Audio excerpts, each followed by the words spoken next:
하나님 말씀 보겠습니다. 신약 성경 누가복음 8장 40절부터 56절 말씀입니다. 누가복음 8장 40절부터 56절. 신약 성경 누가복음 8장 40절부터 56절. 우리 한 절씩 교독하겠습니다. 제가 40절 봉독합니다. 예수께서 돌아오심에 무리가 환영하니 이는 다 기다렸음이로라.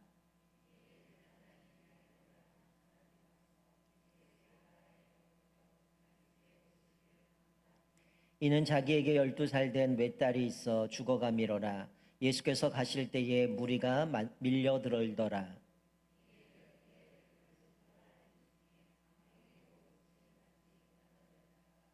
예수의 뒤로 와서 그의 옷가에 손을 대니 혈루증이 즉시 그쳤더라.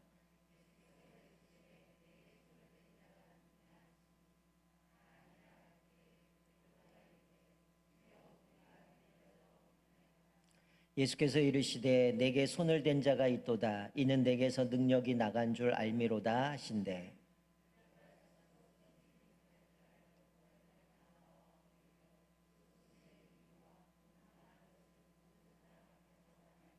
예수께서 이르시되 딸아 내 믿음이 너를 구원하였으니 평안히 가라 하시더라.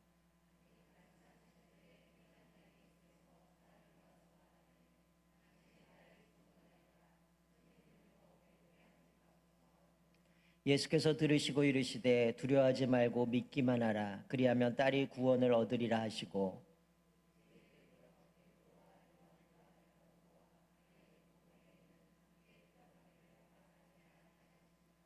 모든 사람이 아이를 위하여 울며 통곡하매 예수께서 이르시되 울지 말라. 죽은 것이 아니라 잔다 하시니 예수께서 아이의 손을 잡고 불러 이르시되 아이야 일어나라 하시니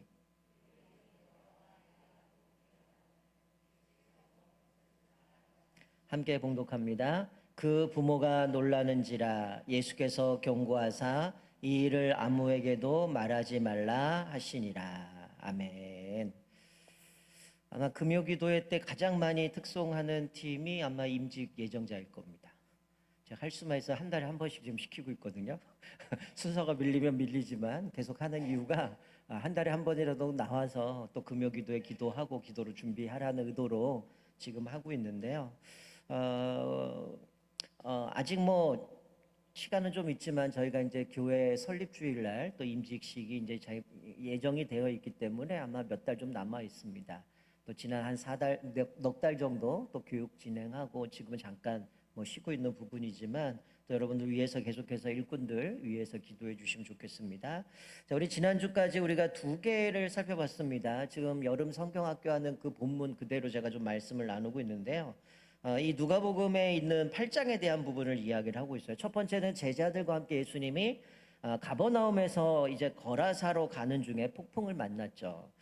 함께 하신 주님을 알지 못했기에 이 제자들은 뭐 폭풍 때문에 난리가 났죠. 그리고 예수님을 깨우고 또 예수님은 자다가 일어나셔서 폭풍과 바람을 잠잠케 하시는데 그가 누구이기에 순종하는가 하면서 제자들은 의아해했던 모습을 보게 됩니다.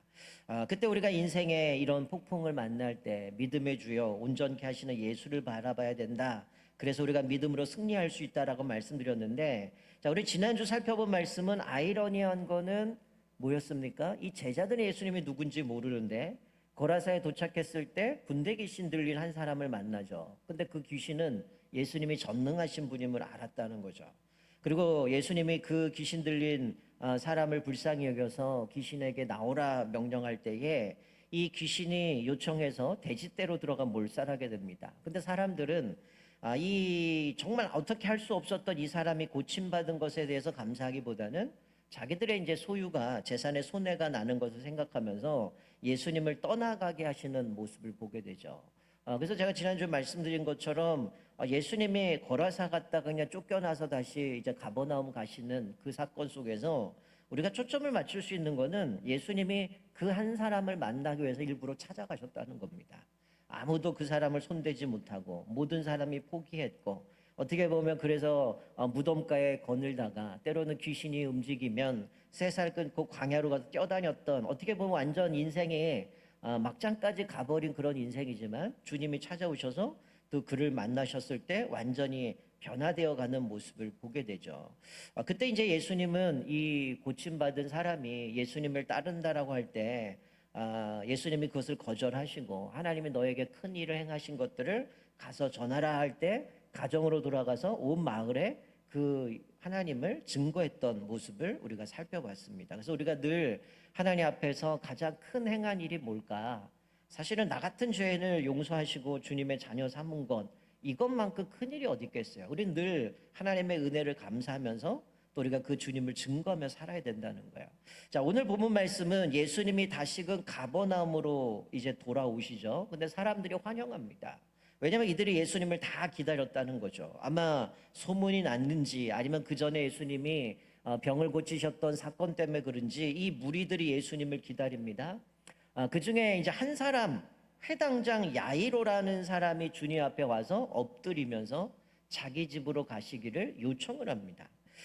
우리가 회당장이라고 하면 뭐 유대인들은 대략 한 6명, 7명, 뭐 10명 미만만 모이면 제일 먼저 가서 회당을 짓는다라고 얘기를 하는데, 이 회당장은 회당에서 예배를 담당하고 또 그 건물을 보존하고 청결케 하는 책임을 진 사람입니다.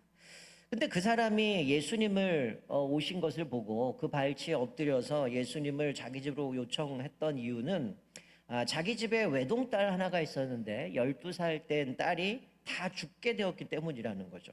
그래서 예수님이 그의 집으로 가시는데 이제 사람들이 예수님이 오셨다라는 소식을 듣고 무리들이 몰려들기 시작합니다. 자, 오늘 본문은 갑자기 이 야이로의 이야기가 나오다가 갑자기 중간에 이야기가 하나 끼죠. 갑자기 무리가 밀려오는데 한 여인이 등장합니다. 그는 누굽니까? 숫자가 뭐 똑같이 10인데 12년 동안 혈루증으로 앓는 여인이죠. 여러분, 이 혈루증은 뭐 아시겠지만 여성이 계속 하혈을 하는 거거든요. 유출병이라고 이야기를 하는데 구약 율법에 보면 이 혈루증 앓는 여인은 뭐 여인이든 뭐 이거는 영원히 부정한 질병을 갖고 있는 거죠. 그러니까 저주받은 것처럼 생각을 했습니다. 그래서 이들은 어떻게 생각했냐면 저 사람이 계속 피를 흘리는 거는 부정하기 때문에 저 사람과 접촉만 해도 접촉한 사람도 부정하게 된다라는 생각을 갖고 있었어요.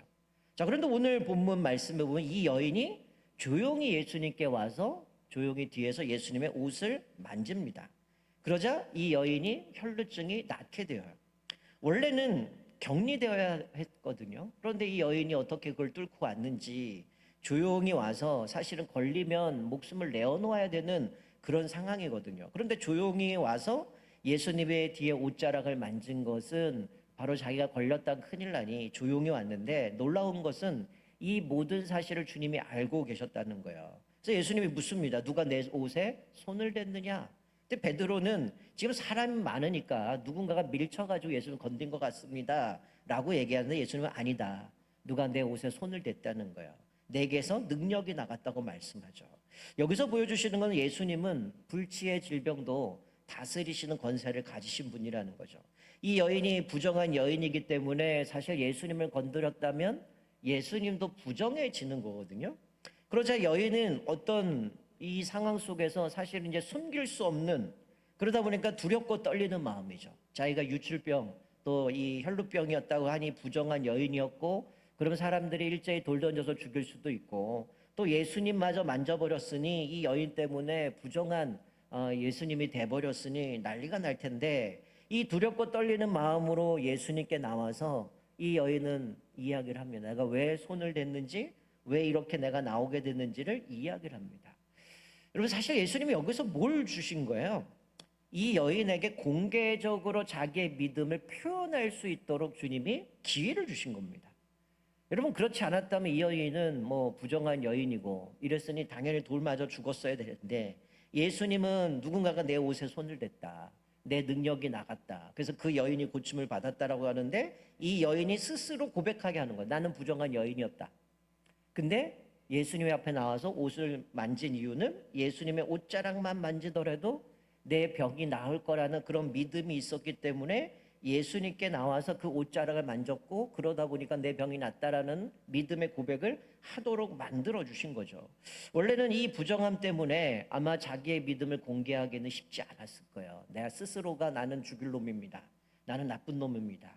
나는 부정한 사람입니다. 원래는 율법에 보면 어떻게 해요? 나병 환자만 모더라도 저 멀리서 사람이면 난 큰 소리로 난 부정하다 부정하다 접근을 못하게 해야 되는데, 이 여인은 그것도 예수님을 찾아가서 예수님을 조용히 만졌다고 하니 이거는 아마 유대인들에게 있어서는 뭐 상상할 수 없는 일이었겠죠.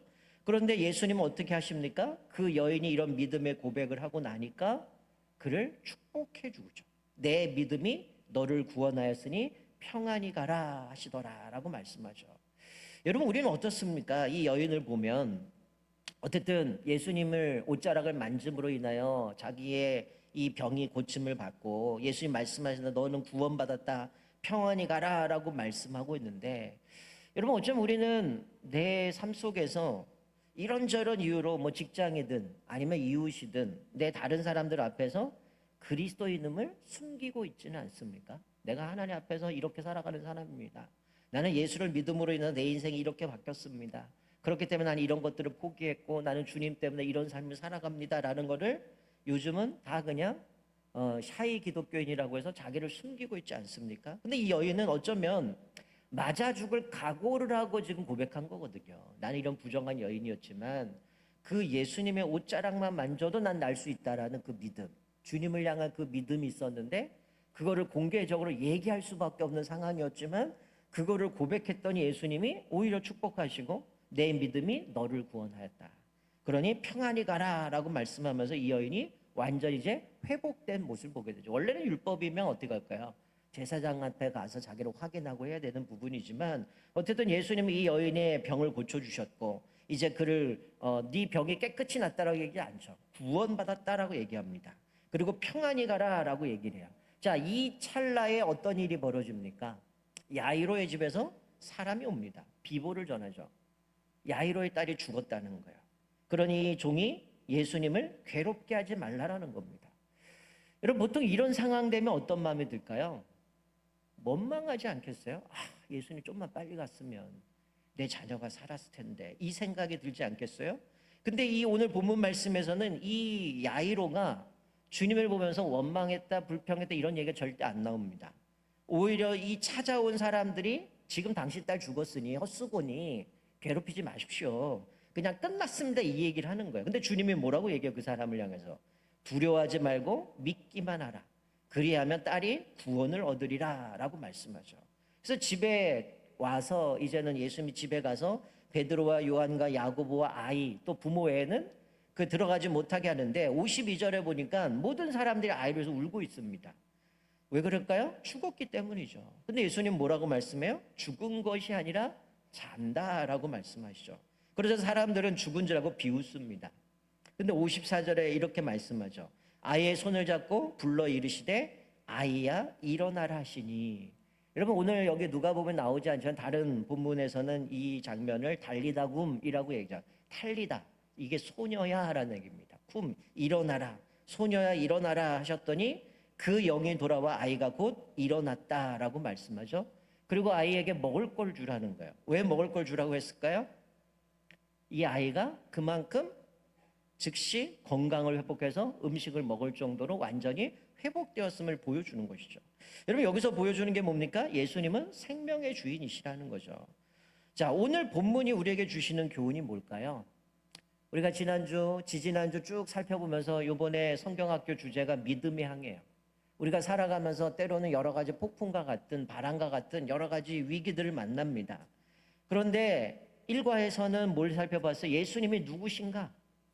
그리고 지난주에 살펴본 건 뭡니까? 예수님이 그 어떻게 할 수 없는 그런 상황 속에서도 예수님이 찾아오셔서 그를 고쳐주시는 장면 가운데 예수님을 믿음으로 고백하고 그분을 증거하는 얘기를 나눴어요. 자, 오늘 본문에서는 뭘 보여주는 겁니까? 어떻게 보면 우리 인간의 모습 가운데 도무지 해결할 수 없는 문제들이잖아요. 12년 동안 혈루증 앓았던 여인, 이미 아이는 죽은 상황, 그런 상황이지만 예수님은 계속 뭘 강조해서 믿음을 보여주고 있어요. 오늘 여기서 우리가 깨닫는 건 뭡니까? 모든 문제를 주님 앞에 맡기라는 겁니다.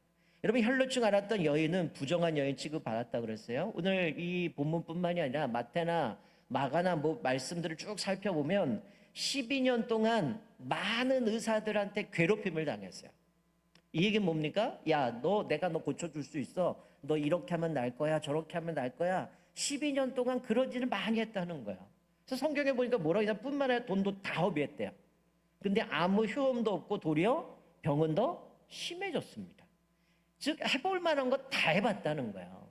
해볼 만한 거 다 해봤는데 결과는 뭡니까? 아무것도 없어요. 오히려 허무할 뿐입니다. 내 돈 다 날렸죠. 시간 버렸죠. 열심히 기대를 했는데 12년 동안 계속 수고한 거예요. 그러던 차에 뭘 들었을까요? 예수님이 오셨는데 그분이 병자들 고치시고 죽은 자를 살리시고 바로 그분이 하나님의 아들이란 이야기를 들으니 이 여인이 어떨까요? 다 해봤는데 결과는 허무함이었지만, 야, 그러면 그분한테 간다면 내 몸이 낫지 않을까? 내가 그분의 옷자락만 만지더라도 내가 고침받지 않을까라는 그 기대 가운데 그분이라면 내 병을 치유하실 수 있다라는 그 믿음을 가지고 이 여인이 돌에 맞아 죽을 각오를 하고 주님 앞에 나갔다는 거예요. 하지만 그분의 옷자락만이라도 만지면 구원받을 거라는 그거는 사실은 어떻게 보면, 그래 12년 동안 다 해볼 거 해봤고 안 됐고 안 되고 결국 아무것도 할 수 없는데 그냥 마지막 이거 한마디도 해보자, 이게 아니에요. 지금 나는 모든 게 다 끝난 거예요. 근데 마지막 소망을 가지고 여기다가 자기를 다 건 거죠. 내가 맞아 죽는 한이 있더라도, 내가 이러다 가다가 발칵이 되든 어떻게 되더라도 그분만 만난다면, 그분만 옷자락만 만난다면. 여러분, 그 전에 우리가 그 7장인가요? 우리 거기서 어떤 장면이 나옵니까? 예수님이 병을 고쳐준 장면에 그 군대장관 그 얘기 하잖아요. 백부장이 뭐라고 얘기해요? 예수님 가실 필요 없습니다. 말씀으로만 하셔도 내 자녀가 나올 겁니다. 근데 오늘 이 장면에서 예수님이 어떻게 하냐? 친히 이 여인을 고쳐주시고 그 뒤에 나오는 장면, 그 집에까지 가시는 모습 가운데 예수님이 의도적으로 이 장면을 통해서 우리에게 뭘 말씀하시는 겁니까? 어떤 어려움을 만나든, 내가 해결할 수 없는 문제를 만나든 어떻게 하라는 거예요? 주님을 의지하라는 거예요. 여러분, 어쩌면 우리는 이럴 수 있어요. 12년 동안 이 여인이 헛수고한 것처럼 우린 그럴 수 있어요. 예수 믿는다고 하면서도 주님 안 찾아가요. 해볼 것 다 해봅니다. 그러고 나서 마지막에 주님 갑니다. 여러분, 원래 우리는 어떻게 돼요? 주님 먼저 찾아가야 돼요. 어쩌면 예수 믿는 사람들이 이 12년이 아니라 수십 년 동안 방황합니다. 제가 만난 분들은 그렇게 자기 멋대로 살다가 마지막에 딸한테 전화가 왔어요. 목사님, 우리 아버지 암 걸려 죽기 직전입니다. 며칠 안 남았습니다. 와서 기도해 주세요. 어떻게 해요? 찾아갔죠. 이분이 회개하는 거예요. 내가 지금까지 그때 말 들었어야 되는데 나 잘난 줄 알고 살다가 결국은 이래가지고 나 이제 죽기 직전이라고. 결국 그분 기도해드리고 며칠 있다가 돌아가셨어요. 여러분, 우리가 그럴 수 있어요. 얼마든지 주님이 우리에게 믿음이 되시고 소망이 되시고 우리 인생의 주인 되시는데 내 해볼 거 다 해보고 그리고 마지막에서 안 되면 주님 찾습니다. 오늘 여기서 보여주는 게 뭡니까? 니들 하고 수고해봤잖냐. 12년 동안 그렇게 햇수고하고 돈 다 날리고 시간 다 날려보고 아무것도 없고 허무함만 남았는데 결국 예수님이 보여주신 건 뭡니까? 이 여인처럼 믿기만 하라. 주님이 지금 말씀하는 거, 내 믿음이 너를 구원하였다. 평안히 가라. 그 주님 앞에 나가면 어떤 문제도 해결할 수 있음을 보여주는 거죠. 여러분, 야이로는 어떻습니까? 딸이 죽게 되었으니 빨리 가서 자신의 딸을 살려달라고 얘기를 해요. 근데 예수님이 어떻게 보면 이 무리 때문에 아니면 이 여인 때문에 지체했잖아요. 차라리 예수님 빨리 갔으면 내 아이 죽지 않았을 텐데 이 생각 안 들었겠어요? 예수님 좀만 여기 지체하지 말고 바로 갔으면 살지 않았을까 이 생각하지 않았겠어요? 근데 이러지 않았다는 거예요. 오히려 온 사람은 예수님 귀찮게 하지 마. 이미 끝났어. 네 딸 죽었어. 예수님 가시나 마나 의미 없어. 이 얘기를 하고 있는 거예요. 근데 이 야이로는 어떻습니까? 오늘 본문에 나와 있지 않는데요. 마태복음에 보면 똑같은 장면을 이야기하는데 아마 뒷부분을 강조한 것 같아요. 마태복음 그렇게 얘기합니다. 예수님이 오셨는데 때마침 사람이 이제 오는 장면이 오늘 나오잖아요. 근데 마태복음에 보면 이미 자식이 죽었어요. 그런데 예수님, 저희 집에 가서 이 아이에게 손을 얹으시면 내 딸이 날 겁니다라고 고백해요. 아마도 똑같은 장면의 뒷부분을 강조하기 위해서 기록한 것 같아요. 이 야이로는 이미 딸이 죽었음에도 불구하고 뭐 한 거예요? 주님이 가서 내 딸 만져주시면 내 딸이 고침을 받을 수가 있다라는 그 믿음을 가지고 주님 앞에 나간 거예요. 근데 집에서 온 사람들은 뭡니까? 귀찮게 하지 마라. 이미 끝났다. 안 된다. 소망 없다라고 얘기를 하는 거야. 그런데 예수님이 그를 향해서 뭐라고 얘기해요? 두려워하지 말고 믿기만 하라라고 말씀하죠. 여러분, 우리 인생의 불가능한 상황, 모든 소망이 끝난 상황에 여러분들 주님을 신뢰합니까? 아니면 인간적인 한계로 모든 걸 포기합니까? 어쩌면 우리는 많은 부분을 포기해 버립니다. 내가 해봤는데 안 되더라. 여러분, 믿음으로 나아가는 혈루증 여인, 모든 것이 끝났다고 포기한 야이로 집에서 온 사람들은 희망 없다고 얘기를 해요. 그러나 이 야이로는 어쩌면 끝까지 이 믿음 안에서 흔들리지 않았다라는 거예요. 여러분, 우리가 얼마나 많은 두려움을 갖고 있습니까? 질병에 대한, 또 우리 때로는 아픔, 죽음 앞에 두려워합니다. 경제적인 문제, 사업의 실패, 여러 가지 손실들, 이런 문제 때문에 우리는 끝났다고 얘기해요. 이제 다 끝났다, 희망이 없다라고 얘기를 해요. 그러나 우리가 오늘 본문에서 보여주신 게 뭡니까? 예수님은 생명의 주인이시고 아무도 해결할 수 없는 저주받은 그 질병이지만 예수님의 옷자락만 만져도 그 여인이 그 믿음으로 구원받았던 것처럼, 바로 예수님은 우리의 모든 문제, 또 우리가 해결할 수 없는 문제마저도 전능하신 하나님께서 이 모든 것을 다 고쳐주시고 회복시켜주시는 하나님의 은혜를 보게 되는 거죠. 여러분, 여기서 깨닫는 게 뭡니까? 하나님만이 우리의 소망이라는 거예요. 여러분, 어쩌면 우리가 지금 만나는 수많은 매스컴의 이야기들이 뭡니까? 다 끝났다는 얘기 아니겠어요? 마치 이 야이로의 집에서 왔던 사람들처럼 끝났다라고 얘기하지 않겠어요? 그러면 어쩌면 우리도 그 이야기를 보면 낙심합니다. 아, 그래, 안 되는구나. 내가 열심히 노력해도 안 되는구나. 쟤네들만 저렇게 되는 거지 나는 해서도 안 되는구나. 그런 생각을 해요. 여러분, 그 문제 앞에서 오늘 이 아이로처럼 주님이 와서 손을 얹어주시면 내 딸 살아나겠습니다. 그 믿음을 갖고 살아가자는 거예요. 야이로처럼, 혈루증 여인처럼 주님 아니면 안 된다는 그 믿음, 주님이라면 해결할 수 있다는, 주님이면 충분하라는 그 확신과 믿음을 가지고 살아가냐는 거예요. 어쩌면 우리도 똑같이 그럴 수 있어요. 안 된다는 생각하는 거죠. 여러분, 오늘 전후문맥을 누가 보면 쭉 살펴보면 계속해서 비교해 가고 있습니다. 예수님을 제자들은 몰랐죠. 거러사 귀신은 주님이 전능하신 분을 알았어요. 귀신이 떠나간 사람은 주님을 쫓으려고 하지만 너 가서 하나님이 행하신 일을 전하라고 얘기합니다. 그리고 다시 가버나움으로 예수님이 돌아가시는 무리들이 예수님 찾아오죠. 왜 찾아왔겠습니까? 어쩌면 자기들의 병이나 이런 것들 고친다니까 뭔가 신기하기도 하고 뭔가 그런 걸 구경하려고 왔을지도 모르겠어요. 그런데 사람들은 예수님의 전능하심을 믿지 않았다라는 거예요. 근데 오늘 이 장면에서 혈루증 앓는 여인이나 회당장 야이로는 주님을 의지했다는 거예요. 계속 이걸 비교해가고 있습니다. 두려워하지 말고 믿기만 하라. 죽은 것이 아니고 잠잔다. 그런데 사람들은 믿지 않죠. 그런데 예수님은 그 아이에게 일어나라, 달리다금 이라고 이해하고 이 아이는 일어납니다. 여러분, 우리가 누가복음에서 이 회당장의 집에서 온 소식은 정말 절망적이었을 거예요. 어쩌면 여러분들이 지금 듣는 이야기 항상 그럴 겁니다. 뉴스를 봐도 다 소망이 없어요. 늘 뭐 난리만 나고 맨날 싸우고 뭐 이 얘기만 나오잖아요. 그럼 우리가 이 세상에 뭐 소망이 있겠어요? 이런 늘 얘기하지만 우리가 한 가지 놓치는 게 있죠. 이 세상은 소망이 없어요. 원래 당초 인간은 타락했기 때문에 이 세상에 기대할 게 없어요. 근데 끊임없이 인간은 기대하고 살잖아요. 이 대통령이면, 이 사람이면, 이 정책이면 내 생활 낫겠지. 그럼 그 우리 책임 안 진다니까요. 오늘 보여준 건 뭡니까? 결국 예수 그리스도밖에 없음을 보여주는데도 우리는 자꾸만 뭔가 헛된 소망만 바라보고 그것 때문에 내 인생 달라질 거 착각할 때가 많다는 거예요. 여러분, 여기 보여주잖아요. 12년 동안 다 해봤잖아요. 사람들은 끝났다고 얘기하잖아요. 근데 예수님은 해결하시잖아요. 예수님은 전능하신 분이고 우리 인생의 주인이시기 때문에 그 문제를 다 해결해 가시잖아요. 어쩌면 이 야이로도 흔들릴 수 있었을 거예요. 근데 이 야이로는 처음부터 주님을 향한 온전한 믿음이 있었기 때문에 어쩌면 그 무리들이 예수님을 구경하기 위해서 왔는 사람보다도 어쩌면 이 혈루증 앓았던 여인이 주님을 무리를 뚫고 예수님을 만졌던 모습, 이 야이로가 주님을 기다렸던 그 마음, 내 딸은 죽었지만 그래도 주님이 가시면 내 딸을 살아날 수 있다는 그 믿음, 그거 가지고 주님을 기다리며 또 그분을 신뢰하면서 집으로 돌아갔을 때 하나님 결국 그 딸을 살리시고 하나님의 은혜의 큰 일을 드러내시는 모습을 보게 됩니다. 우리가 늘 절망이다라고 얘기하고 힘들고 어렵다고 얘기하지만 우리가 오늘 말씀을 통하여서 어쩌면 주님은 우리에게 동일하게 말씀하시는 것 같아요. 울지 말고 소녀야 일어나라.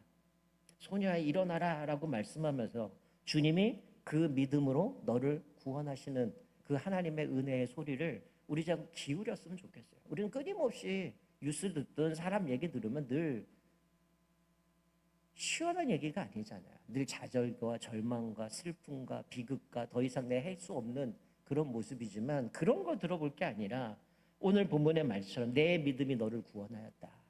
소녀야 일어나라 말씀을 그 여인을 이 소녀를 일으켜 주시고 또 그를 통하여서 다시금 하나님의 그에게 생명을 부어 주시면서 살아가시게 하셨던 그 은혜를 보면서 어쩌면 우리도 이럴 수 있죠. 그렇지만 다시금 우리가 집중해야 될 것은 첫날 말씀드렸던 거는 히브리서 말씀처럼 믿음의 주역 온전케 하시는 예수를 바라보라는 거예요.